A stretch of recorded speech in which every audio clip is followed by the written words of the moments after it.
Hey there, and welcome to the IT Guy Show. I'm your host, Eric the IT Guy Hendricks. This is episode 17, and today we're going to be talking about a topic that is top of mind for so many people right now, especially in the technology industry. That's how do I find a job? What is LinkedIn job hunting? Can I find a job using LinkedIn?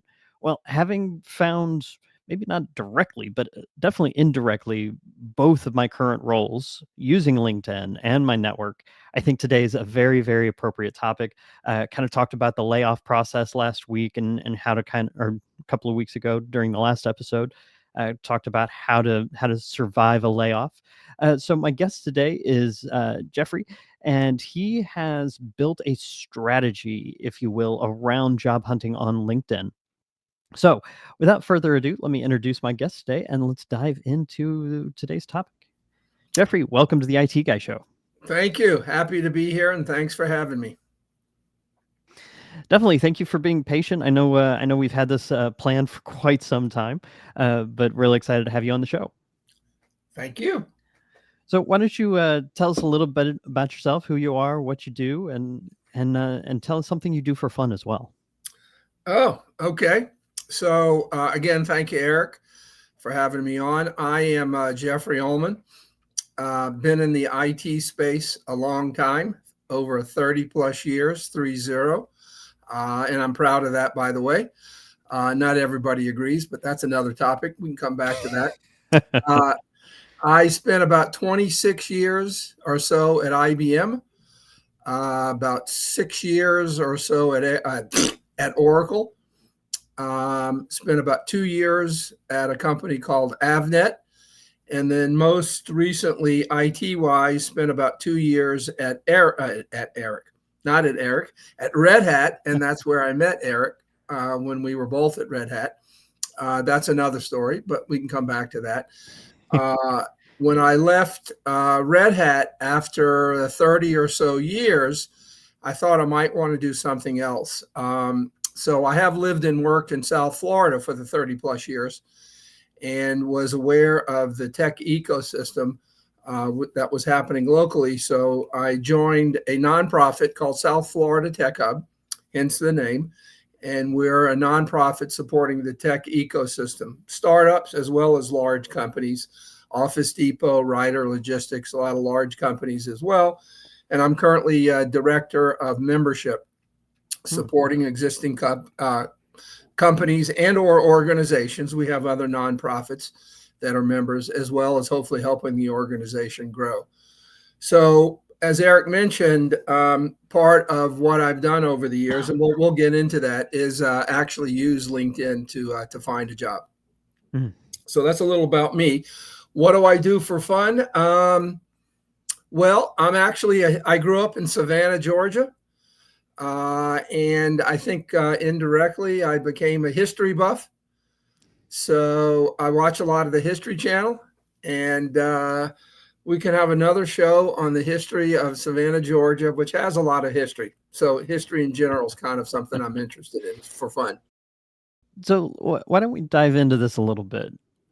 First off, was there a moment or maybe a story that really impacted you, something that sparked this passion for job hunters? Yeah, that's an interesting question. Um, having needed a job, having been laid off, I use LinkedIn to actually find some of the roles. And I noticed there are a lot of thought leaders out there on LinkedIn, a lot of great thought leaders about branding, personal branding, LinkedIn profile optimization. All of that stuff's important. I was laser focused on finding a new role, and I noticed a lot of the thought leaders talked about indirectly finding a new role, but nobody really focused on it. And then I Mhm. realized, and I talked to a few of them privately, and they agreed that none of them ever actually found a job on LinkedIn using LinkedIn. And that said, okay, well, then maybe as a give back, given all the time and effort I spent, since the Mm. reality is they've never really found a job on LinkedIn. I have. Decided to go ahead and put my methodology together. That's awesome, and I kind of alluded to this last, episode as well, that, with technology and with AI entering the job search process, it's really difficult to kind of cut through the noise and to make yourself kind of visible. I myself found my current role. I work for a company called TuxCare as a product marketer, and so my job is to build messaging and build content and that kind of thing. I actually found that job through LinkedIn, and then I'm also working as a professor, an adjunct professor. Do I have to call you doctor? No, I don't have a PhD, Okay. but, my wife, for some reason, refuses to call me, professor, uh, Okay. but, uh, but I'm actually teaching an introduction to Linux course, and that job I sort of found through LinkedIn. People I'm connected to through my LinkedIn network actually knew about the job at Johnson County Community College, just not too far from where I live, and told me about the job. I applied, and I've been teaching for a few months now, and I love it. Oh my gosh, it's so exciting to connect with folks and teach Linux and to engage with the academic community as well. Uh, and I kind of had the same experience, and that's kind of how you and I came Right. to today's conversation. Was I even hired someone when I was job hunting earlier in the year to help me with my profile, to help me stand out, to help kind of grease the algorithm as it was. And Right. that's all we focused on was, well, your headline needs to be this, and you should Right. have these keywords in your description. All those things are incredibly important, Right. but the problem is that doesn't really show you how to move forward. Exactly. Exactly. You said it better than I did. I realized a lot of the other thought leaders, they're great at all of that, and that is extremely important. But once you get all that done, what do you do next to find a job? And they're really not that helpful, I found. Yeah, I totally agree, and it's not an either or. I think you have to have both. I Correct. think it's a Oh, yeah, both and. absolutely. Correct. So you hinted in your intro that you've been doing this for about 30 years, maybe about 26 before kind of shifting your focus. Can you kind of talk about how that experience set you up for what you're doing today? Yeah. So I kind of alluded to this. So for those of you out there listening or watching, if you have recently lost your role, or this is your first time looking for a job, primarily for those that have lost your role, I've been there. I've been laid. I'm fine and happy to say I've been laid off more than once in 30 plus years. So I was laid off from IBM after 26 years. So you can imagine that wasn't a pleasant experience. But so the reason I mention that is I do know what it feels like to be laid off. I do know what it feels like to be looking for a job. And I do know what it takes, I think, to find a new job, leveraging LinkedIn. So that's part of the reason I mention that is that I've been there. I know how you feel. I feel your pain, and everything, pretty much everything that we're going to talk about, and that I've documented in my presentation, which I've also made available for free, and we'll talk about that. I've done so. I've personally know how you feel, and I've personally documented and used everything that I've talked about. And I think, and we'll talk more about this as well, but I think it's also important to give back, and that's the other Mm. reason I did all of this and put that methodology and presentation together.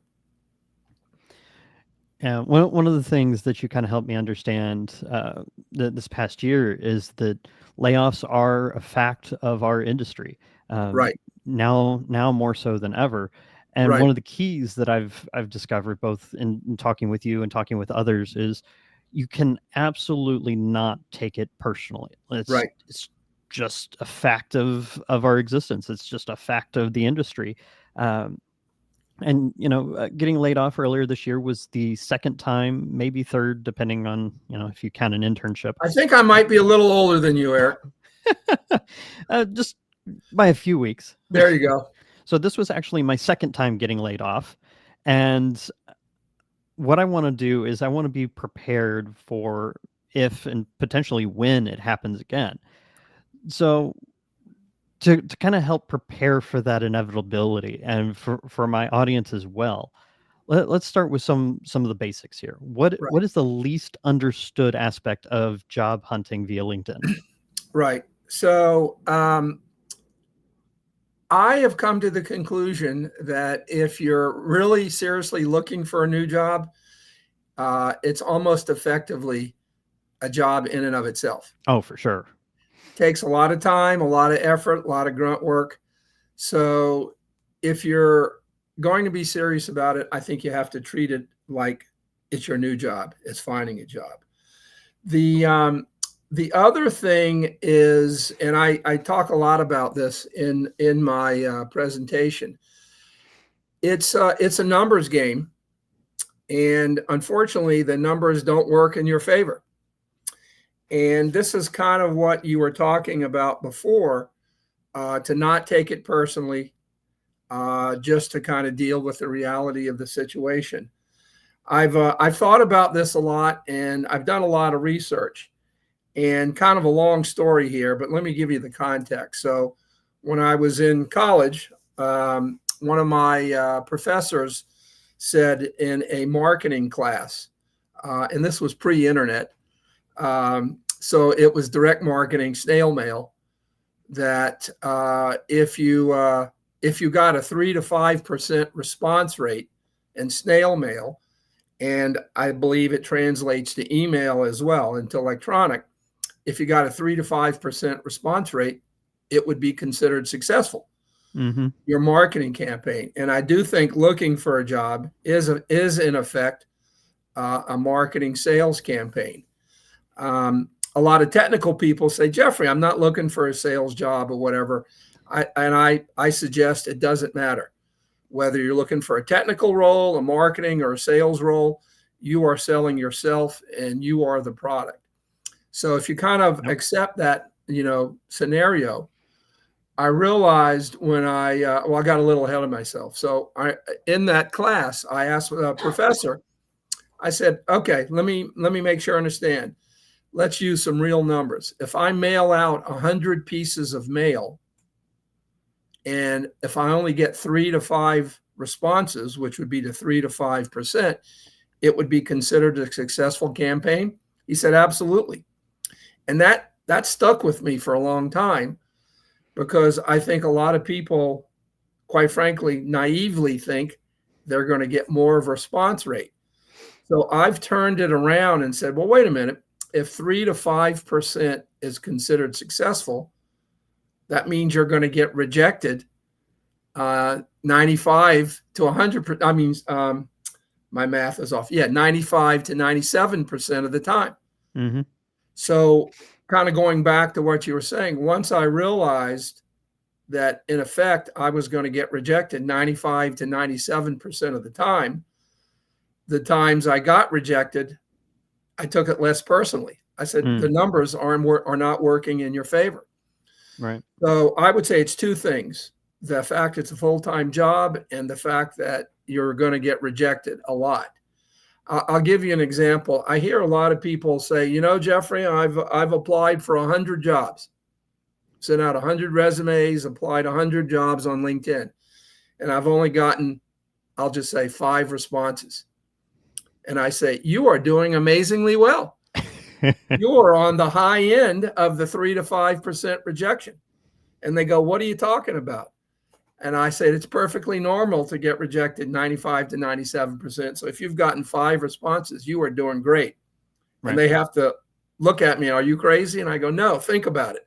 So it's kind of a mindset change. So those would kind of be the two basic things I think people don't realize. Well, and even zooming out beyond LinkedIn, as it is a full-time job, more or less, the pay is terrible, but that doesn't mean that the hours have to be terrible, though. Right. Especially when you're dealing with a rejection rate that high, you've got to set boundaries for yourself. You cannot, even if your savings are running out, and even if you'd have zero income, you cannot push yourself beyond what you're emotionally and physically capable of doing. Even during that time, you've got to take care of your body. You've got to take care of your mind. And that means setting hours for yourself. That means continuing to spend time with your family. That means taking care of yourself physically, whether that's going out for a run or going to a gym. I mean, you've got to protect yourself during those times. Right. Agreed. And take breaks. Take Yes, for lunch sure. break, take a walk break. Hmm. I like that point of, if you're going to treat it as a regular job, you should have regular working hours and that kind of thing. That's a good point. I'm going to use that going forward.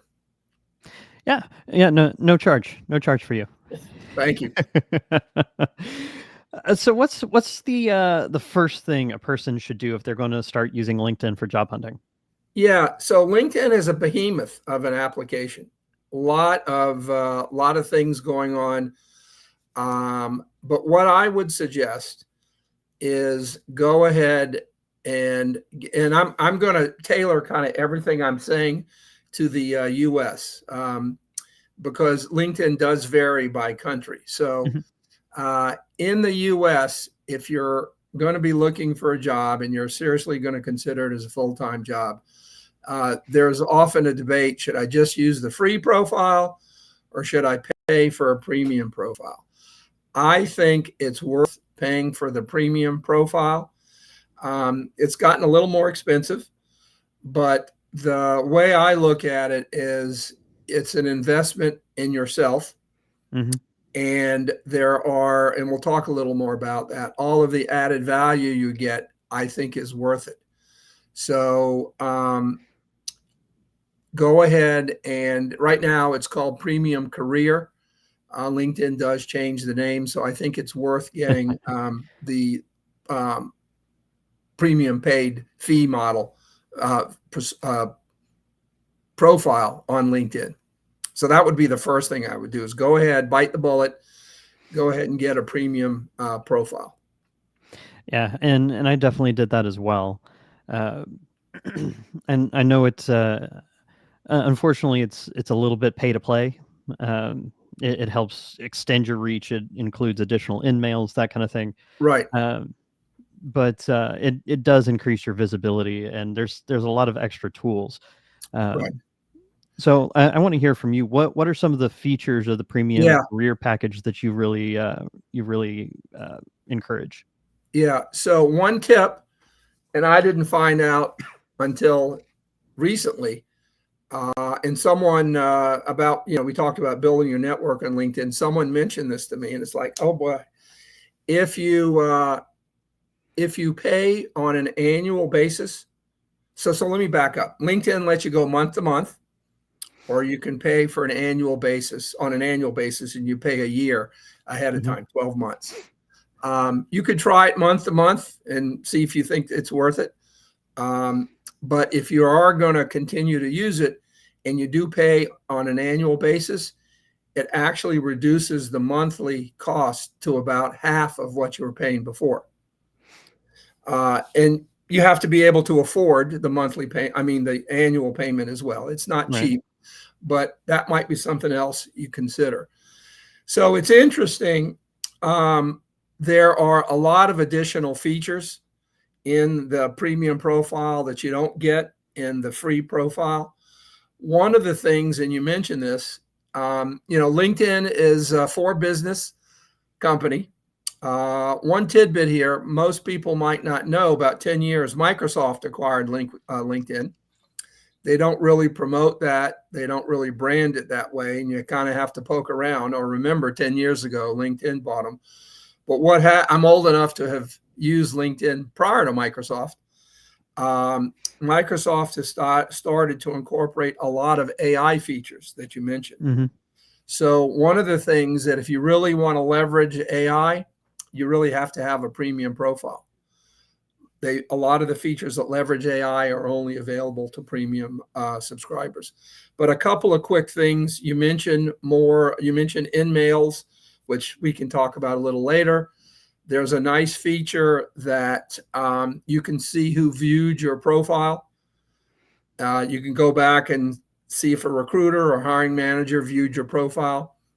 The other thing that is interesting: the algorithm that LinkedIn uses and they look at everything you like, everything you post, everything you read, all the jobs you've applied for previously. They have a feature that it will present you with jobs that it thinks is a good fit.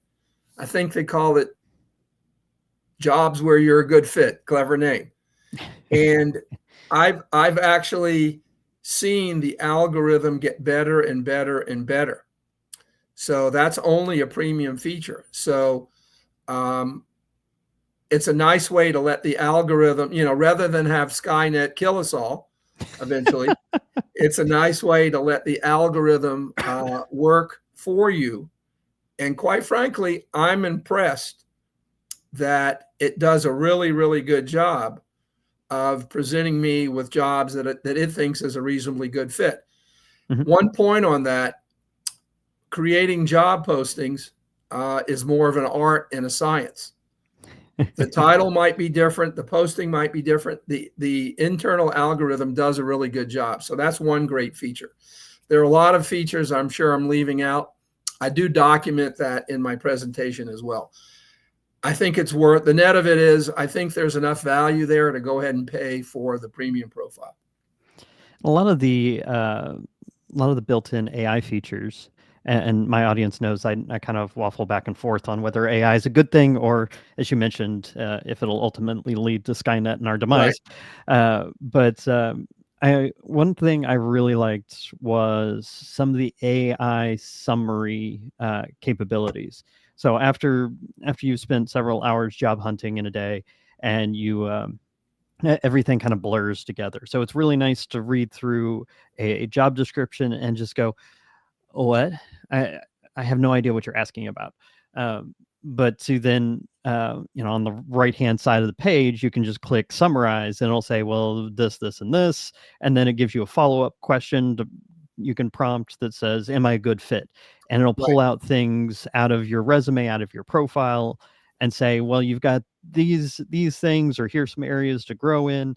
And it really helps, especially when you then go to maybe fine tune your resume to a specific job application, to then highlight those things very, very visibly to say that, oh, you're looking for XYZ application experience. Well, not only do I have 5 years of that, but I also, helped build out a new implementation at ABC company, something along those lines.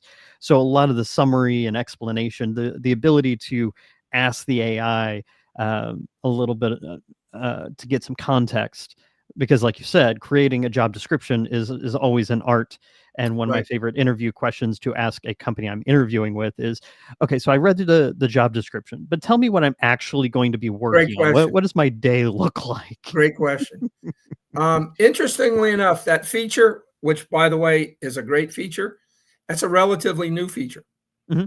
I don't know if you're aware of that. And the other thing it will do is it will rank what it thinks whether you're a good fit. And there's a little ranking bar.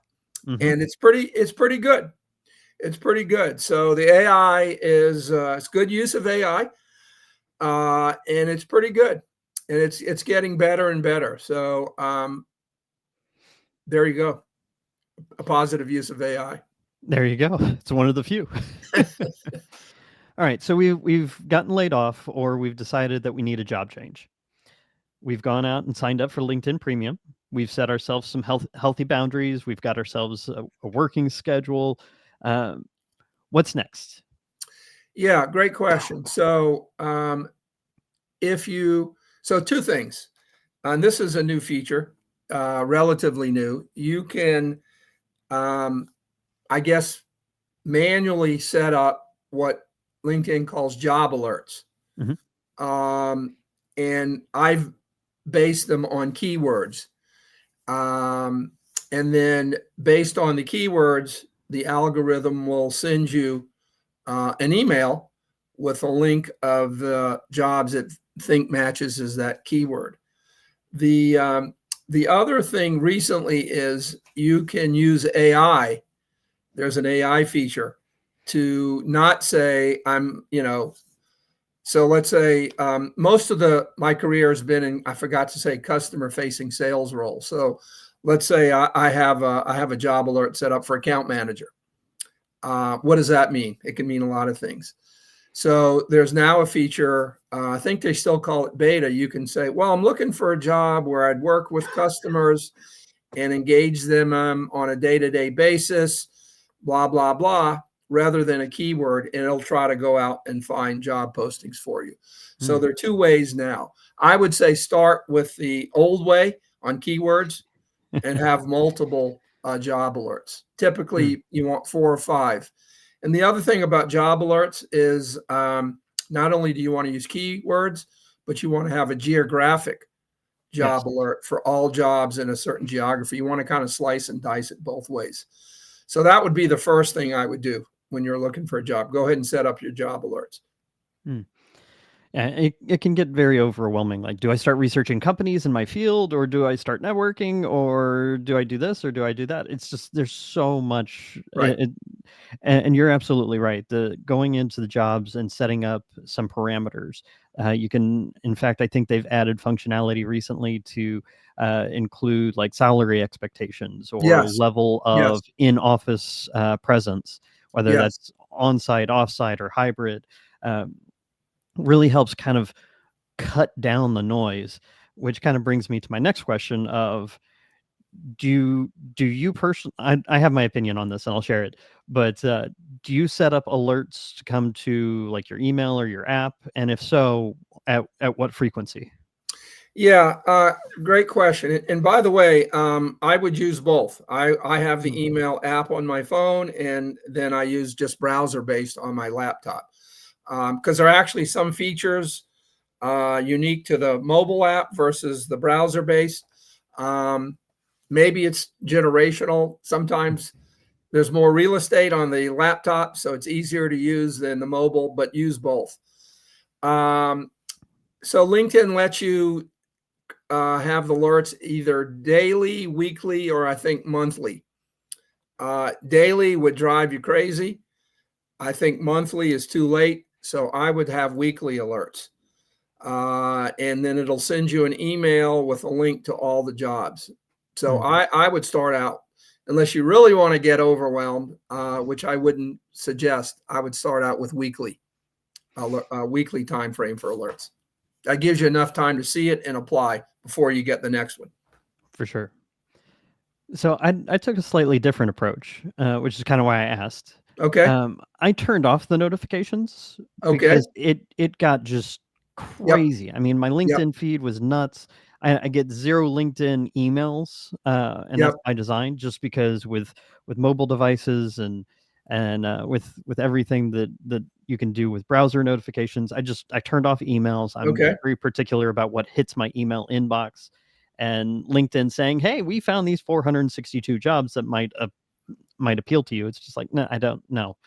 So I turned off notifications Okay. entirely, and instead I use the job screen in LinkedIn, almost like I did my regular social media feeds. So each morning when I'd come to work, quote unquote, um, I'd go through my news app and I'd see what's going on in technology because I didn't want to fall behind there, and I'd go through my social media feeds because I'm trying to maintain a presence there, even though I wasn't working in IT for a few months. And then I'd kind of settle down to my day job, quote unquote. I would sit down and I'd go to the jobs page, and I had filters set up to only let me know about jobs that met my criteria, that met Yep. those keywords. um, and so all I had to do is just go to that tab, hit refresh, and then just kind of go down the list until I came across where I left off yesterday. And so just kind of going one by one. And what's nice is you can actually hide companies, you can hide specific jobs. So if it's like um, occasionally something would slip through and it's like, I don't need to be an account manager for some like pharmaceutical company. I'm not sure how technical marketer, how that slips Right. through. And so you can just hide it. Or like, I looked at it, I'm not a good fit. They want a PhD and 52 years of COBOL experience. That's not me. Hide it. I don't have to see that job. It won't prompt me for that job again. And that's just kind of how you filter things down. Um, to where then you might have 10 or 12 new job openings a day that you can kind of go through, and of those you might apply to 4 or 5, and then of those, and it's like you said, it's a numbers game. You just got to filter things down to where it's manageable. Yeah. Um, that is a good point. Let me make a general point.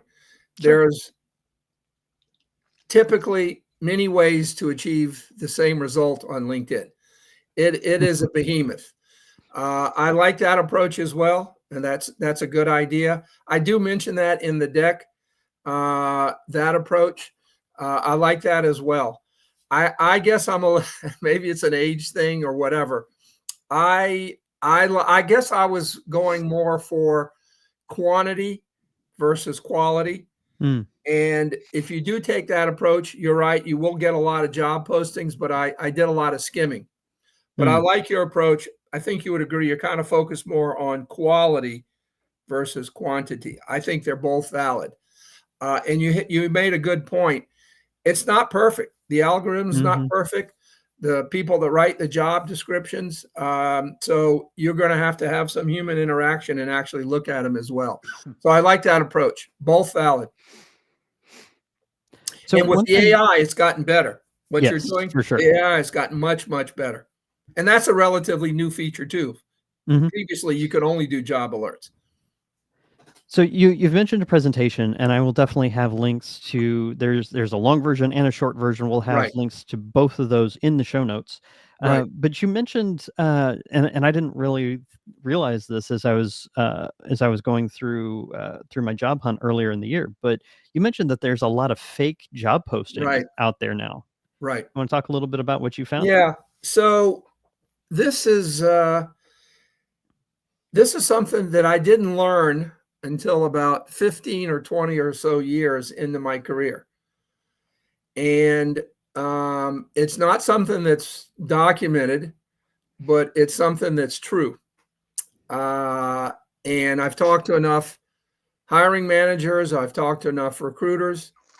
I actually had this happen for me personally at IBM, so I know it's true. And this I don't know if this is specific to the IT space because I've only had a career in IT. I think it's probably true across all verticals, but many jobs, by the time they get posted externally, the company already has one or more internal candidates that they're going to hire, or they're going to make the pool these 5 internal candidates. But for legal reasons, maybe internal HR reasons, they have to still post the job externally hmm on their website and then on LinkedIn. So a lot of the jobs you'll see, and no one will ever tell you, the recruiter, the hiring manager will never tell you that. Right. But by the time you see it publicly, they already have internal candidates. hmm So you're never going to, and oh, by the way, they may still go through the process of interviewing candidates, partially because if they ever get challenged, well, why did you hire that internal person? You can say, Yep. wait a minute, I interviewed 5 external candidates. None of them Right. were a good fit. So I was actually surprised, and I came up with a statistic. I think I'm being conservative. Probably half of the jobs that you see posted externally, they already have an internal candidate in mind. And it's kind of a shocking reality. You won't see this documented. No one will ever tell you. It's probably illegal, but it happens every day. So just keep that in mind as well, that a lot of the jobs that you see, the companies already have internal candidates in mind. So it's just something to be aware of as a job seeker. So there's a couple of other features that I have mixed feelings about, and the one that comes to mind the quickest, just because this is a numbers game, Yep. and it's not just you applying. I mean, I saw jobs that had been posted for 4 hours and already had 200 applicants, Right. and so this feature is what LinkedIn refers to as easy apply. Yes. What are your thoughts?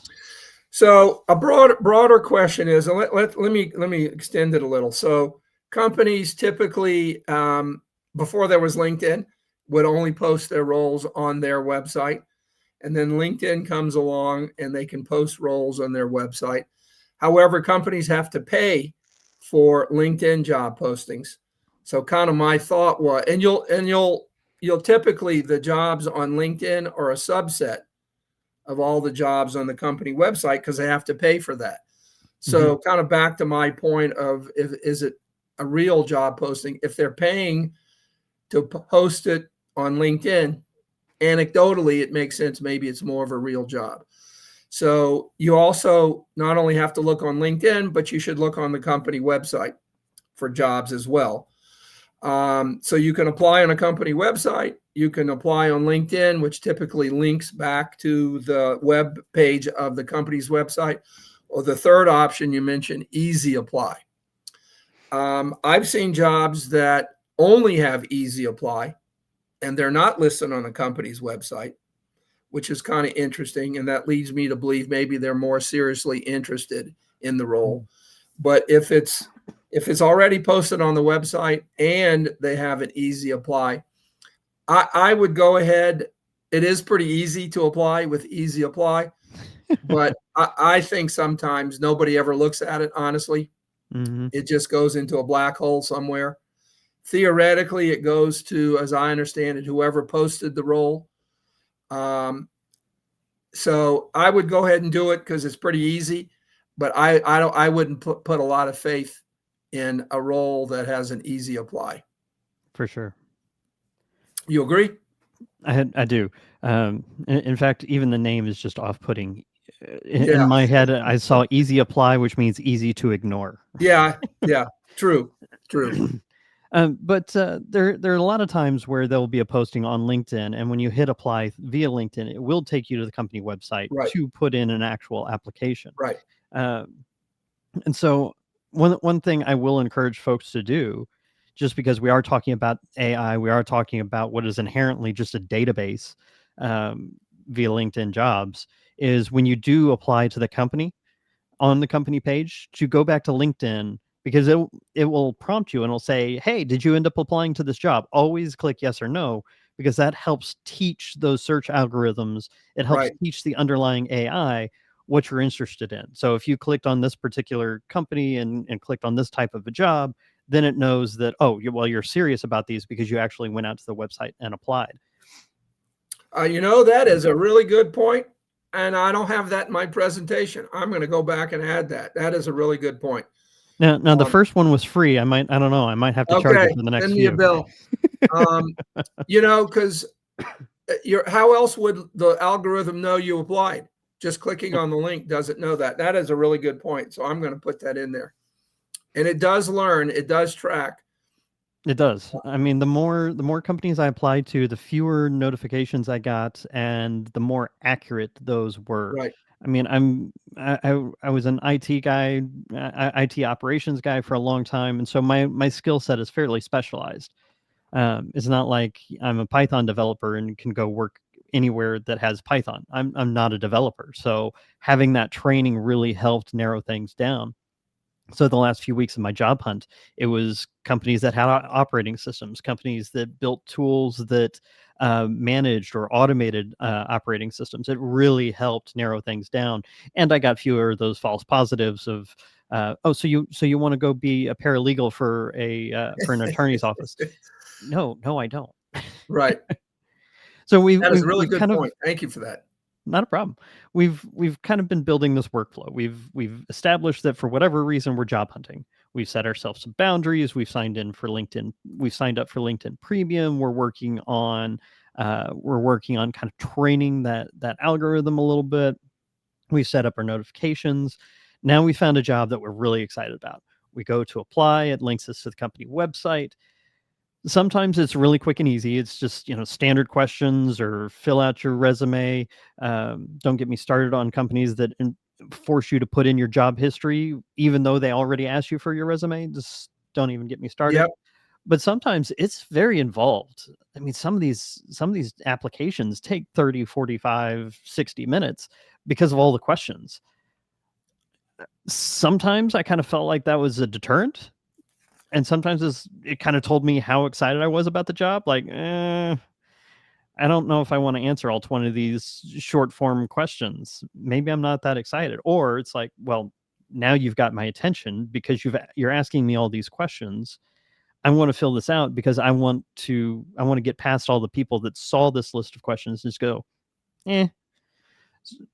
So what about what tips and tricks do you have Yeah. around those company application pages? So I'm going to give you a contrarian view. Okay. Sample size of one. One of the things I base this on is having probably gone through 150 or so interviews since I left IBM and all the applications. I personally think nobody looks at what you put in your application online. Mm. It's only there for legal reasons. Are you a veteran? Are you disabled? Are Mm-hmm. you a citizen? Do you need sponsorship? Right. I personally, we'll come back to what are your salary expectations? I was going to ask you Uh, about that one. I personally don't answer any of that now Mm. because I don't think anybody looks at it. Every recruiter or hiring manager, we've never discussed anything I've ever put in those big applications. They do look at your resume, they do look at your LinkedIn profile, but they'd never go back and look at your application. So sometimes they force you to put in some text. So I say, please see resume. Mm. Oh yeah, I like that. I think it's a waste of time. Personally, I don't think anybody looks at it. And some Mm. of them are crazily involved and are ridiculous. So I just, if I can leave it blank, I leave it blank. If I have to put something in, I'd say, please see my resume. Fortunately, a lot of companies now let you import. This is why your LinkedIn profile needs to be current and up to Yes. date. You can import your LinkedIn profile and you don't have to give them your job history. As a matter of fact, any big company that doesn't do that, I have concerns of their IT HR rules because come on, guys and girls, why am I re-entering the same stuff that's in my Right. resume and my LinkedIn profile? Because it's very easy to import it. And you'd be shocked. Some big companies don't do that. Most Mm-hmm. big companies now do that. So, yeah, I don't spend any time on that. The other thing with salary expectations, that's a whole nother discussion. I hate that question. I usually put one or two. I don't give them a number because I personally think it's too early in the process. You haven't even talked to a recruiter. You haven't talked to a Mhm. hiring manager. Like you said, you haven't really found out what is the job day to day. So to me, it's too early. I'll leave it blank or put a 1 or a 0. If they'll take text, I say yes. I expect a salary. No, I just say yes. I've done that So before. that's my opinion. Sample size of 1. I just didn't want to spend a lot of time on that. Mm.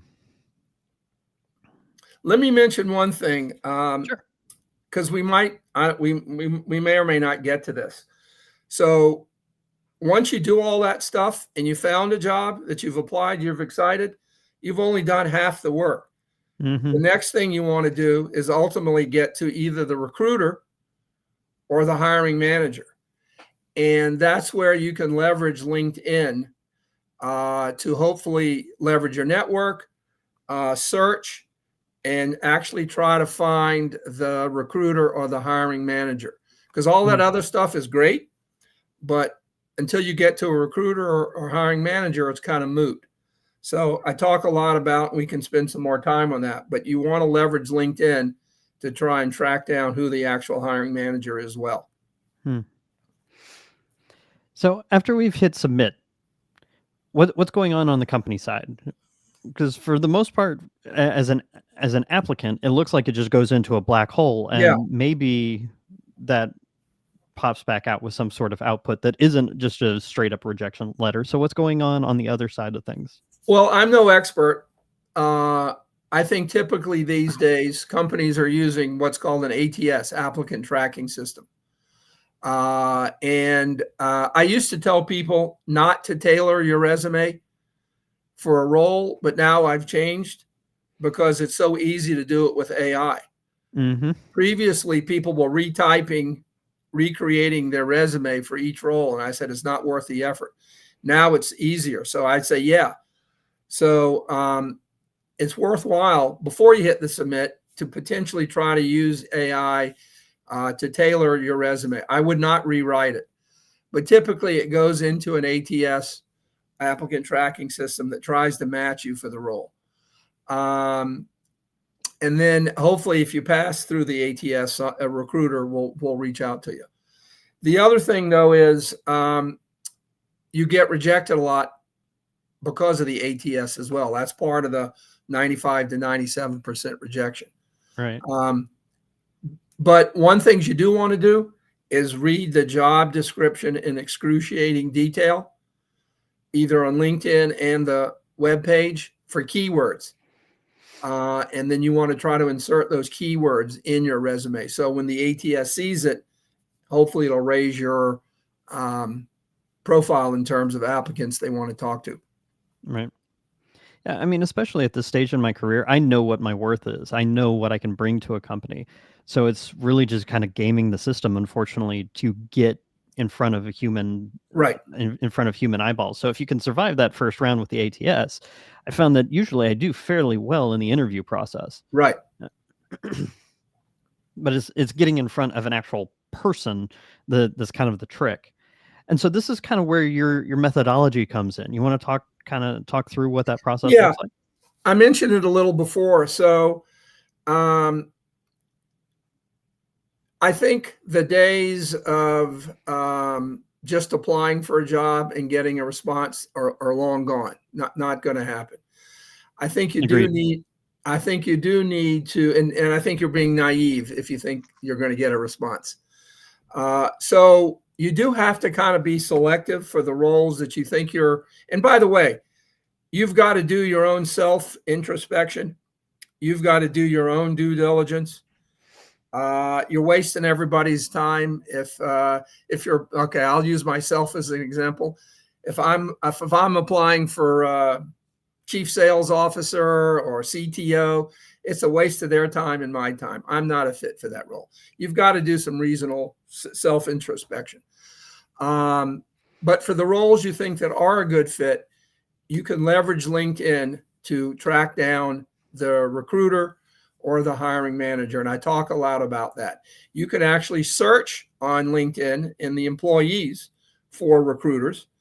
What I suggest is search on the title of the role as well, because not only might you find the recruiter, if you use recruiter, you might find the hiring manager of those roles. The other thing, because they might have, manager of so-and-so, or they might have it in their role. The other thing that I've done is looked for people that have the same title and reach out to them and say, look, we haven't met. You don't know me, but I've applied for this role. I go ahead and ask, would you mind looking up who the hiring manager is and give me their email? A lot of people say, well, you're crazy, Jeffrey. People aren't going to do that if they don't know you. You'd be shocked. Back to the 3 to 5% response. That's about what you'll get. But I'm still pleasantly surprised. People that I've never met, don't know, go, sure, it's so-and-so. I just hit a pot of gold, because then I reach out to that hiring manager. By the way, I can bypass the recruiter then. Sometimes you don't want to do that because companies get upset. But if you can do that and find the name and the email of the hiring manager, you send them an email that day or an in-mail through LinkedIn. The other thing, and you mentioned to this, your personal network. I'm just going to pick a company. Let's say you're interested in Cisco. Chances are you and I have been around. We probably have somebody we know that works at Cisco. So personal contact, you want to reach out to them. Hey, can you look up the hiring manager?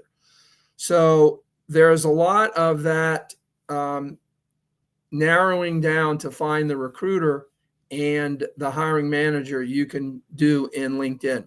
So that's a large part of my methodology is suggesting ways to do that, to get to, because ultimately you want to get to either the recruiter or the hiring manager. One point on that is Sometimes it may be too aggressive for people if you're asking for the hiring manager.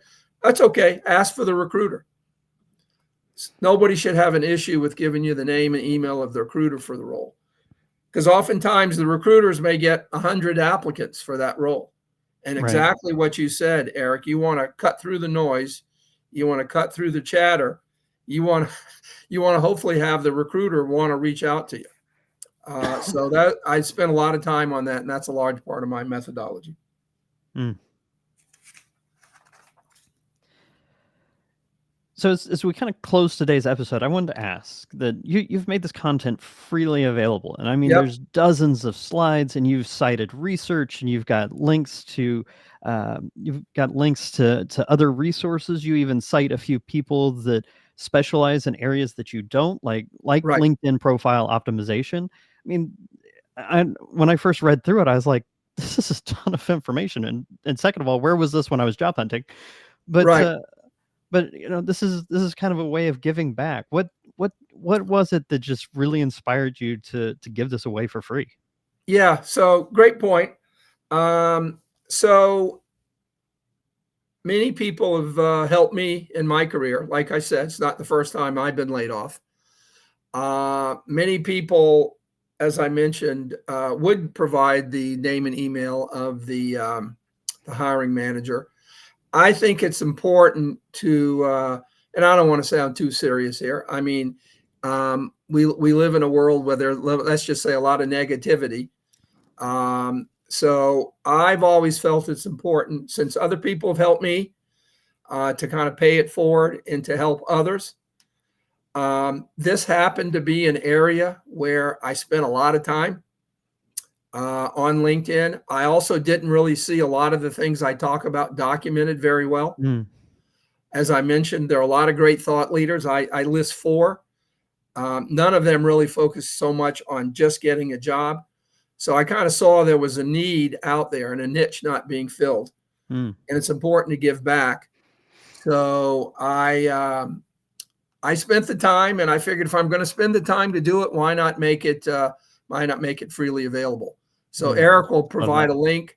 I got a lot of feedback, and as you mentioned, there's a very long, detailed one, and then there's a shorter one. So take your pick, and I'll make the offer. If anybody looks at it, has a question, reach out to me on LinkedIn, or has feedback, like Eric has given me some great feedback. I'm going to go back now and update it, because that's the other thing I do. LinkedIn is great. It's powerful. It's a behemoth. It is constantly changing. Oh, Something for we sure. talked about today, you could look at it tomorrow and it might be different. So the other thing, I think the value I bring is I try to keep it current. I'm always Mm, updating it. I have a new version about every 2 to 3 months, because there's so many new features. AI is changing, new features and things change, screens change, and all that. So happy to help people. Thank you, Eric, for the time. I believe you agree with everything I just said. So I do very much thank so. you. As I agree, it's important to give back. I'm a product marketer and a teacher, and that pays my family's bills. But I see the show as kind of an attempt to give back a little bit. Right, And I was given a chance to interact with amazing people in our industry, and bringing them together into a regularly occurring event, in the form of a podcast, is just kind of my little way of giving back to the community. So I always appreciate finding people of a like mind. Um, so to be completely transparent, it took me months to be able to get around to this topic. Um, I I was pretty caught off guard by being laid off earlier in the year, right, and then for about 96 days, the only work I could find was working overnight at a gas station. So it took me a while to be able to sit down and go, you know what, I lived that experience, and we need to talk about it. Uh, right, so if you were, and you kind of reached out to me not too long after I was laid off, and you had some great advice and some encouragement. So I just want to open it up for a moment. That if you've got somebody in my audience who's just been laid off, and right. they are just overwhelmed by decisions and directions and uncertainty, what would you say to those people right now? Yeah, thank you for that. So I would say I know how you feel. I'm not someone that says, "Well, I think I know how you feel." I know how you feel. I've been laid off more than once. I've actually had someone call me at 10 o'clock in the morning, say, "Today's your last day. Yeah. Your email and everything won't work after 5. Send your laptop." So I've been there. I know how it feels. Until we're all bots. By the way, Eric, I'm assuming you're not a bot. You're a live human being, by the way. I was this morning when I checked. We're all human beings. It's never a pleasant experience. Like I said, I was laid off after 26 years at IBM. That was not a pleasant experience for me. I try to tell people it's not you. It's not whether you did a good job or a bad job. Typically, it's not. It's just the vagaries of the industry. So I try to tell people not to take it personally. It's hard because we're human. The other thing I tell people, it's okay to have a pity party for yourself, but set a time limit. Mm. Is it going to be a week? Is it going to be a month? Is it going to be 6 months? Quite frankly, when I got laid off at IBM, it took me about 6 months to get out of my funk. So having a pity party is fine. You're human, but set a time limit and then move on. So don't take it personally. It's sort of like when someone in your family dies and you go through that process. You've got to eventually get out of it. A mourning process. I kind of like that analogy because you can't mourn forever. You got to move on with your life. The other thing I tell people is this may sound a little cynical, but don't give the company the satisfaction of all the negative energy you've got to put in because you were laid off. Just accept it, have your pity party, and then move on. Because again, quite frankly, in the grand scheme of things, the world is not resolving around whether you have a job or not. You've just got to take responsibility for yourself and then move on and use my methodology. I think you'll find it useful. Yeah, for Does sure. that help? Yeah, I mean, in this notebook, there was notes about job interviews. There was journal entries. Some of them angry, some of them Yep. sad. Because I mean, I spent 5.5 years with a company that I thought I could potentially retire from, Yep. and it may not have been the death of a relative, but it was the death of who I was, where I was Right. at. It was the death of this idea of stability, Right. steady income, a job that was going to be there. So pity party kind of gets a negative connotation to it, but I definitely think that is natural and is healthy to have a mourning process. But like you said, at some point you've got to pick yourself up, dust yourself off, Right. and start applying to jobs. It's Right. not fun. It's grueling. But I think with what we've covered today, and if definitely check the show notes because Jeffrey has some amazing resources, some Yeah. links, some strategies. It's amazing work. Thank you. I'll make this offer. If you think there's any value in anything I've said, and we can debate that, that's okay. I do kind of have a lot of contrarian opinions. If you think there's any value, I'm happy to, do a one-on-one. Happy to help. If you want to do that, just reach out to me on LinkedIn. And I spend a lot of time on LinkedIn, and I'm happy to try to talk about, things in more detail or anything. So happy to do that. I'll make that offer. As someone who's taken Jeffrey up on that offer, I can personally vouch that Thank you. he's true to his word there. So, Thank you. And if you'd like some additional nerd support, there are links in the show notes for our Discord and our Matrix room. So definitely click on those links. Join a growing community of sysadmins, nerds, technologists, and career IT folks as we're building out those communities. So definitely plenty of space to grow, to build your network.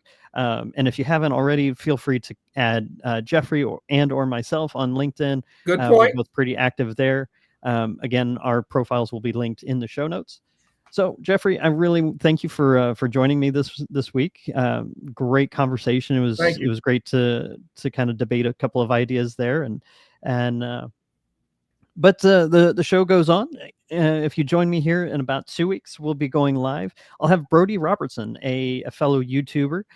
He's got some really insightful videos as well as some really fun videos. We're going to be talking about the migration from the X11 protocol over to Wayland.